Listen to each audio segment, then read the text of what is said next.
Las Sombras. For decades, the city was a war zone. How polite of you to use the hotline to contact me. I'm already quite aware of the cartel's activities. Don't you lose any sleep over this. The gears are already turning. I've got some of my best soldiers on the case. It's all going according to plan.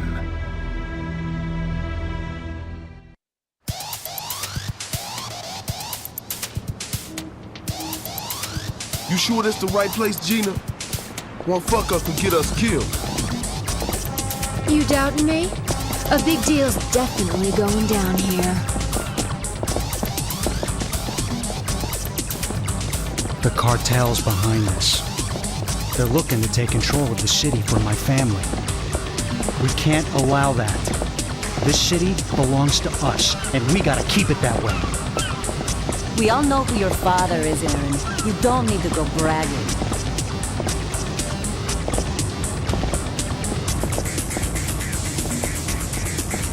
Time to open the gates of hell.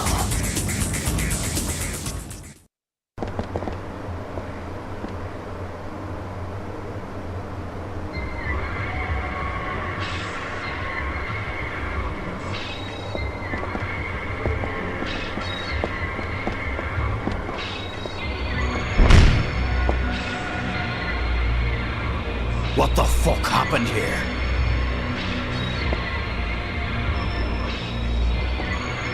These are all cartel members. I know that, dumbass. I just want to know how the hell this happened. Maybe they heard you were coming and couldn't bear to look at your ugly face. What the hell you say to me? Knock that shit off! You forget why we even came here? What about the drugs? Well, I sure don't see anything laying around. Must be gone already. Gone? Who the hell took the shite? Whoever killed these poor bastards, apparently. Look around, man. Even a stupid ass like you can see what happened. You piece of crap. Shut the hell up, both of you! Guys, we're surrounded. What the hell are you talking about?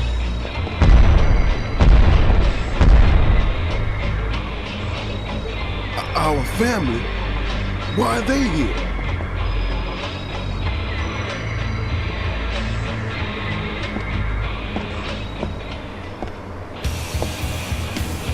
Eugene? What are you doing here? It's all a setup. You fell right into a trap. Terribly sorry, ladies and gentlemen, but I'm afraid you're right. Kill them! We'll be a big target if we stick together. Split up! Welcome to the gameplay. We're at the wharf and we're playing as Raven. We had a choice of all 5 characters that you saw in that cutscene, all 5 main characters, but we chose Raven. Why? Because his moveset is the easiest to cheese with. Now, if you've ever seen me play a beat 'em up before, you know me. I'm a cheesy bitch, and I gotta follow my heart. I was originally going to say you can't teach a cheesy bitch new tricks, but that's not accurate, because to cheese you have to learn new tricks all the time. So this little linear corridor that leads into another linear corridor is meant to teach us about the group combat, which is where the beat 'em up part of Beatdown comes from. We have a punch and we have a kick, but we also have a few more moves than you might expect from a game trying to mimic the sentiments of old beat 'em ups. This game is at least half fighting game, half one-on-one 3D fighting game, and a lot of our fighting game moveset transitions into the group combat that we're doing right now. So that allows for some more variety in itself, but there's also moves that we can learn using the game's RPG system, and quite a few of those moves are going to be fun to play with. But for now, there are moves of choice. They are the 4-hit combo, which knocks people over, and the 1-2 kick combo. Ends in a roundhouse kick and also knocks people over. Those right now are our moves of choice, but we'll soon get new moves that will outclass them both. After you defeat someone in group combat, you can loot their body. It's important to note that they're not dead though. The game has a very, very specific idea of what a dead person is, and even though these guys will never get up or move again, they are not dead by the game standards. You'll see what I mean later. Raven also has a special move, the game calls it, called the double kick, where he kicks twice. It's kind of powerful, but it's very slow and unreliable, especially when we have better options to knock people over, like the 4-hit punch combo and the roundhouse.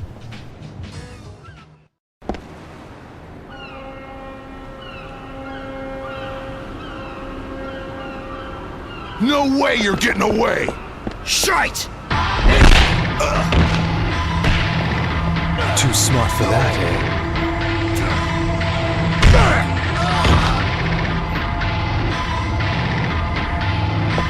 No matter. I'll finish this myself.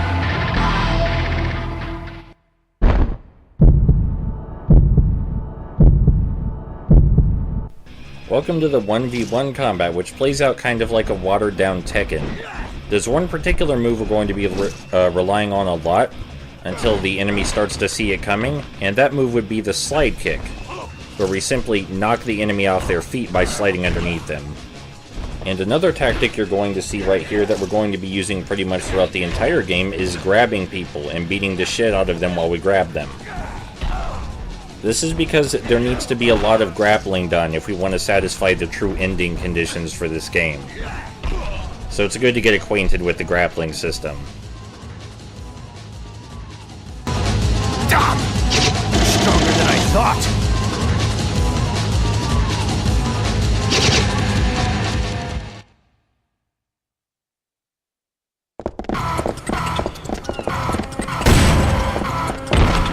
Over there! Get him!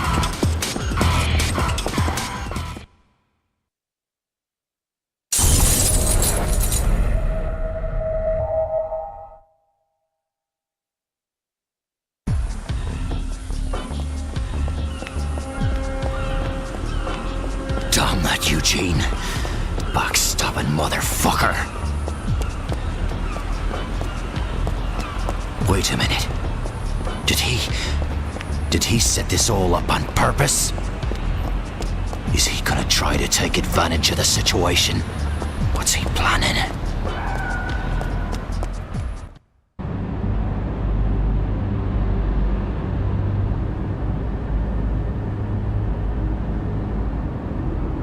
What's the deal with you calling me here?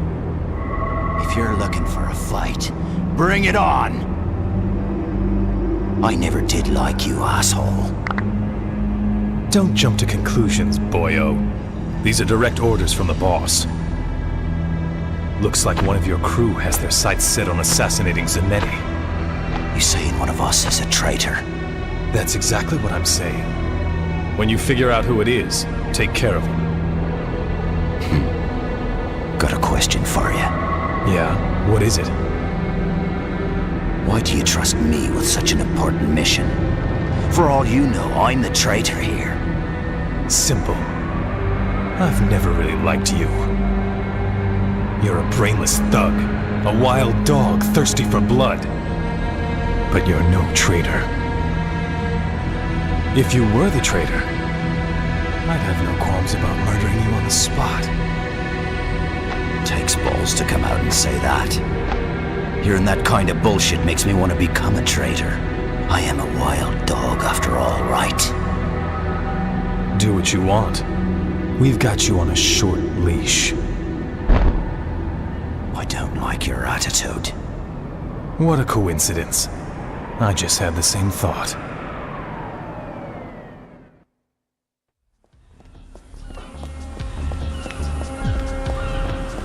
That motherfucker! What if he's right? Is one of the other four a traitor? Who? That cocky asshole Aaron? Or Gina? Seems like she's got something to hide. Is it Lola? She never talks much about herself. What about Jason? Damn it! I just don't know! Should I take them all out just in case? Shite. What if Eugene's just trying to set me up? This whole thing is fucked.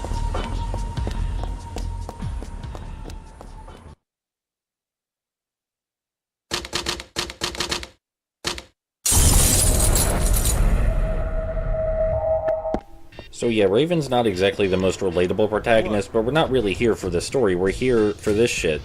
Any NPC, we can just straight up fucking beat him up.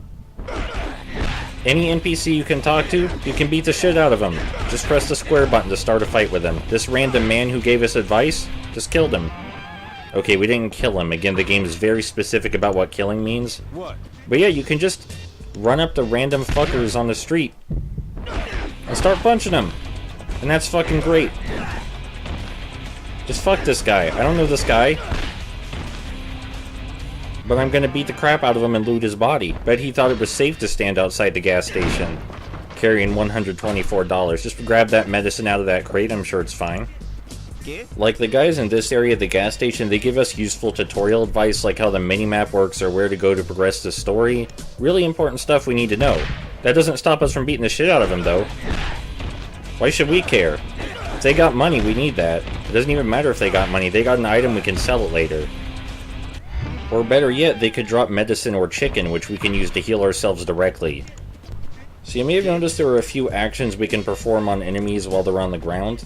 We can get on top of them and punch them in the face or slam their head in using either the square or triangle button. But in one-on-one fights, it's usually more beneficial to lift them back up and grapple them instead, because grappling deals more damage. And you're at a disadvantage if they shove you off of them when you're on top of them. But these guys, though, they're just wusses, because they're just random pedestrians we're beating the shit out of. You might have noticed we nearly got hit by a car. You can get hit by cars very easily. The cars drive at like 100 fucking miles per hour. I'm sure she's fine. Sweet medicine. That's probably her prescription.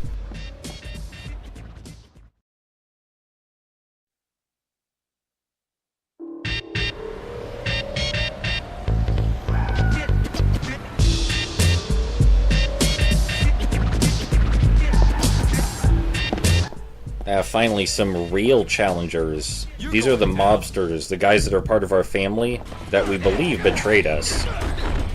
They come in various flavors. There's mobster, who's the weakest. There's enforcer, who always carries a weapon. There's tosser, who throws you a lot. And there's a few others that we're not going to get into yet.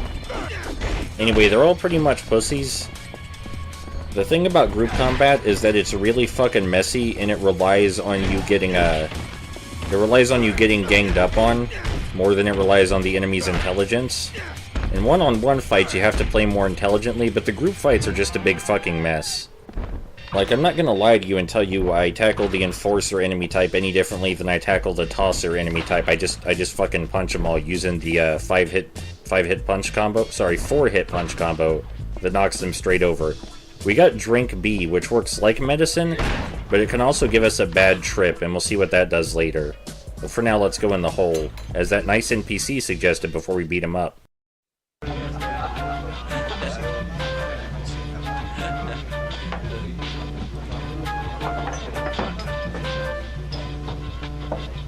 Welcome. The hole. It may not look like much, but after playing the game so many times, I developed a real fondness for this place. Let's talk to Melvin, the owner of the bar. He guessed our situation pretty quickly. As soon as we talked to him, he guessed that our friends betrayed us and led us into a trap. Which is a little weird. I mean, he did say we look angry, which is true. Raven always looks angry, but it's a little weird for him to just guess that as soon as we talked to him. Anyway, he's right. We should change our clothes, because I need to show you this new game mechanic that's kind of important, but it depends on how you play.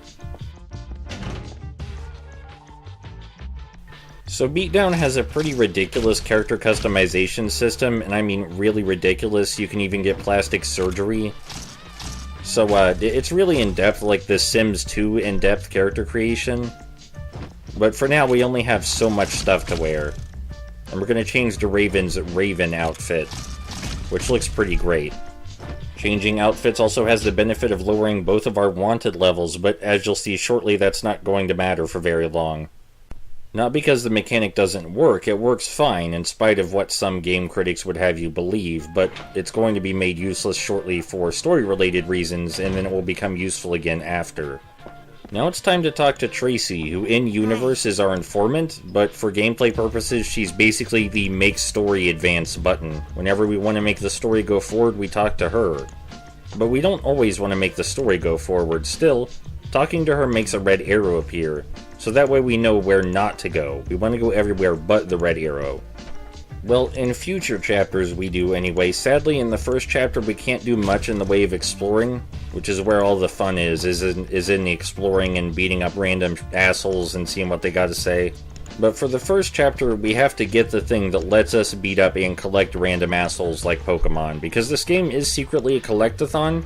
You may think it's a beat-em-up, but it's actually an open-world JRPG collectathon. So I'm sorry if you were misled. The gameplay may be a beat-em-up, but it's not what you spend most of your time doing. Spend most of your time recruiting gangsters. And this right here is our save point. I would tell you her name, but she doesn't have one. She's just our save point. She even breaks the fourth wall to explicitly tell us that we can restart from this save point at any time. So this game, if you can't tell, is pretty confident in itself. It's confident that you're going to stick around, and you do need to stick around to see what's special about it, because you can't just run through the game all willy-nilly. In order to get the most out of this game, you need to believe in it. Believe that it has something in store for you. Believe that it wants to make your time worth it. It was worth it for me. May not be worth it for you, but I played this game like 4 times in over 20 hours. Not in over 20 hours, but and over 20 hours, so it was worth it for me, I can say that much. I actually estimate the game would take roughly 100 hours to 100% as all the characters, but we're not doing that. I'm only going to show you the most interesting junk, because trust me, it's for your own good. Yeah, you're right, there aren't a lot of stores open this time of night, but I still want your money anyway. Fucking hand it over. So, if we beat up a civilian and there's a mobster nearby, the mobster will rush toward us. This is a mechanic that's very important to keep in mind if you intend to use the wanted meters for their intended purpose. If you start a fist fight near the mobsters, they'll immediately recognize you, no matter where your wanted level is. So, don't start a fight near the mobsters. But hey, it gave us more pockets to loot. Oh, and we got some experience. Time to look at the level up screen. We have 3 things that we can level up, and we can put points into one of them, but we don't actually increase that stat until we get enough points to go up a rank. It's kind of a weird level up system, but it works for this game in particular, because you want a big and noticeable increase in your stats, not a lot of tiny ones. It also means you have to stick with your choice, though. Being indecisive about your build is a very bad idea in this game. They didn't even have anything.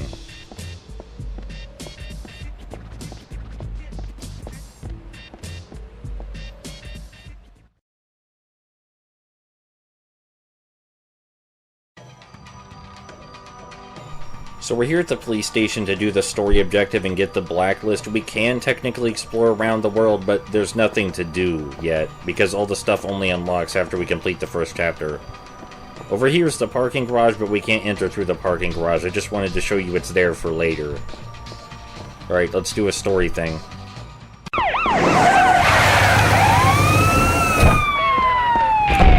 That's as far as you go.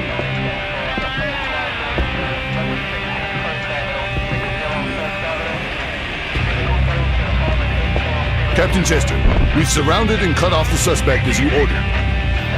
Good job, officer. You got balls, I'll tell you that. You planned on busting up the cartel's deal and taking the goods yourself, huh? Never thought you'd go to all that trouble and then surrender so easily. Wish you punks would just fight amongst yourselves instead of involving me. Worthless piece of shit. Take this scum in and throw away the key. Now we're in prison, which, if you're shitty at the game, you can end up in prison even outside of a story mission, and there are 2 ways to escape. At least normally, but in this case there's only the one way to escape.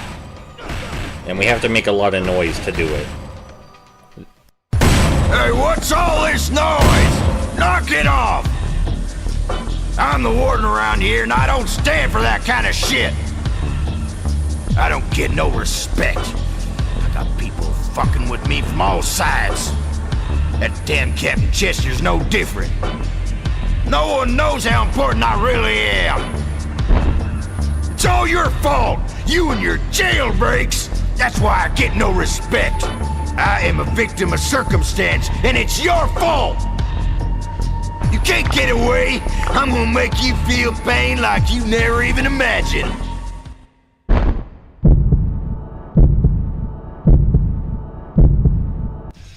So here's Wendell, the first boss fight, and he's not really recruitable through traditional means, unlike most characters you fight. Most characters you fight you can recruit, but not boss characters, and Wendell's a boss character. But it is possible to recruit him using a rather untraditional method, and we'll get into that later. Aside from that, our strategy with Wendell is pretty simple. We knock him over, we pick him up, and we grapple him. Now, it's worth noting that characters can break out of your grapples, and some are much better at it than others. But this strategy still generally works, and it only gets easier as we go further into the game and level up our stats. Side note, I don't think Cavia, the developers of this game, have ever seen a fat person. Doc! You're stronger than I thought!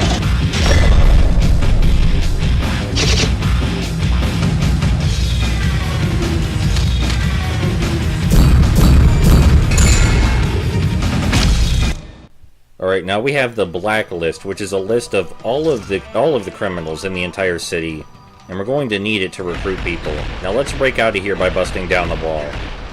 You may have also noticed that we got enough experience to level up our technique, and now that our technique has gone up a rank, we can use it to learn a new move at the bar. We'll look at that later. But the Blacklist is going to be our best friend throughout this game, because we're going to need it to find people, we're going to need it to recruit people, and we're going to need it to call them after we recruit them. So there are a few ways to escape the prison. We chose the easier method, which is escaping through the parking garage I showed you earlier. We can also choose to escape by simply leaving through the front door, but that way has more resistance. Not that the resistance is a bad thing, because it's fun to hit people, but you know.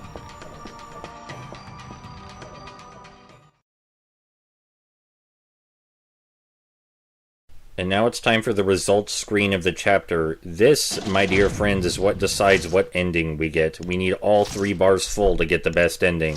And we will get there. We will get there. We'll talk more about what these bars mean later. But for now, that's the first chapter cleared, and I'll see you next time for chapter 2.